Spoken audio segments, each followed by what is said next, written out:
Swan. Welcome to the Mysterious Domain Movie Palace. This time I want to present to you a film that's not as obscure as my usual fare. It's 1963's The Haunting. And the reason I'm bringing this one out is because I've been in a nostalgic mood, I suppose. I saw this film as a kid in like on Dialing for Dollars or something like that.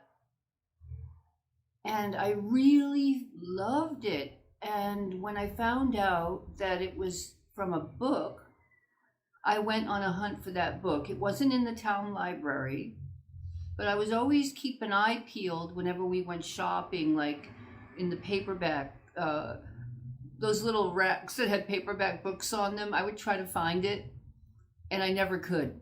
What I did find was We've Always Lived in the Castle by Shirley Jackson, which turned out to be one of my favorite books.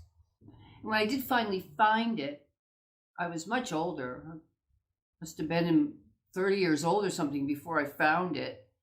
And I actually felt that We Have Always Lived in the Castle is a better book, but it's not as filmable. So The Haunting came out in 1963, directed by Robert Wise, who also directed The Sound of Music. So there's some real versatility there, right? And the screenplay is by Nelson Gidding, and it's based on Shirley Jackson's book, The Haunting of Hill House. It stars Julie Harris as Eleanor Lance, who is the main character. There's some little interesting tidbits about Julie and Shirley Jackson. Now, Shirley Jackson came from a very wealthy family in San Francisco and had several generations of architects in her family. And as she says, my grandfather was an architect, and his father, and his father, and one of them built houses only for millionaires in California. And that's where the family wealth came from. And one of them was certain that houses could be made to stand on the sand dunes of San Francisco, and that's where the family wealth went. The architect's name was Samuel Charles Bugbee, and he built those wonderful Victorian Gothic mansions in California. Of course, seemingly went down with the earthquake. And so you can kind of see there Shirley Jackson's interest in houses, especially these type of gloomy, huge piles, like Hill House, right? And the way her story goes is she was very wealthy, and her mother was very much a part of society. And Shirley was kind of a big-boned girl, kind of plain, and her mother used to hate that. She was so disappointed that her daughter was not, looking like Grace Kelly or something like that. So Shirley kind of carried this with her all her life, and they ended up moving to the East Coast, to New York, and that's where Shirley Jackson began her writing career. And there's an interesting parallel with Julie Harris, who also came from one of these families, and her mother wanted her to be a debutante.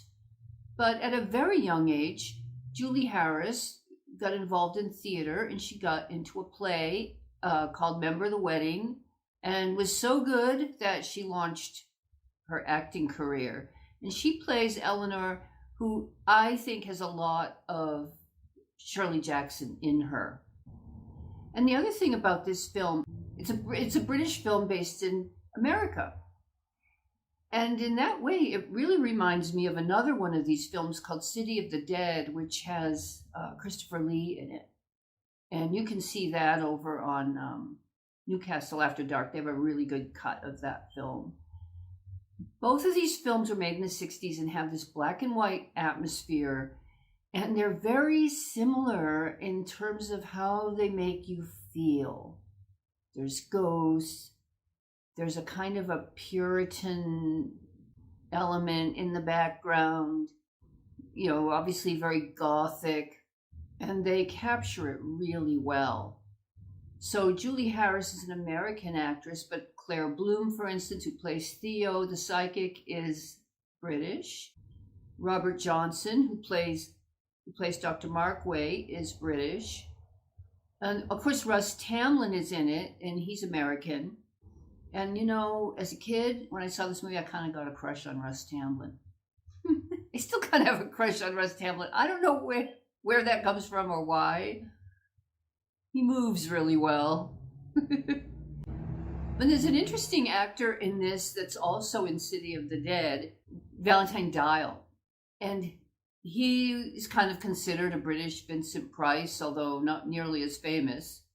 He's Mr. Dudley, and Mrs. Dudley is played by another British character actress called Rosalie Crutchley. And these two people, the minute the nervous, very sensitive Eleanor gets to Hill House, she thinks she's going on a big adventure. Well, it's bigger than she thought. So Eleanor spent her life caring for her invalid mother, and obviously had sacrificed way too much to do that.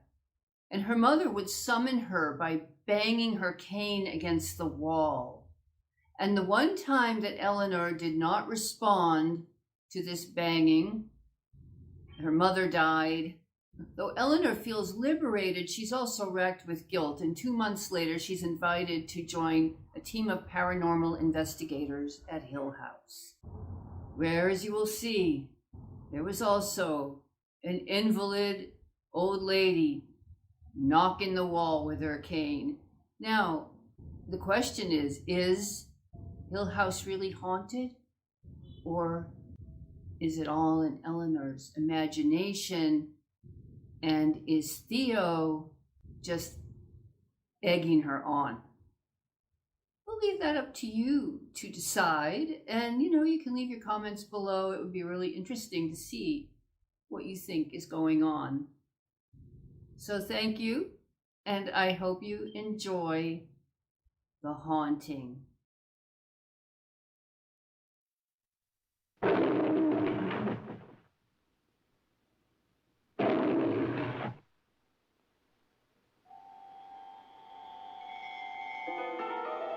evil old house, the kind some people call haunted, is like an undiscovered country waiting to be explored.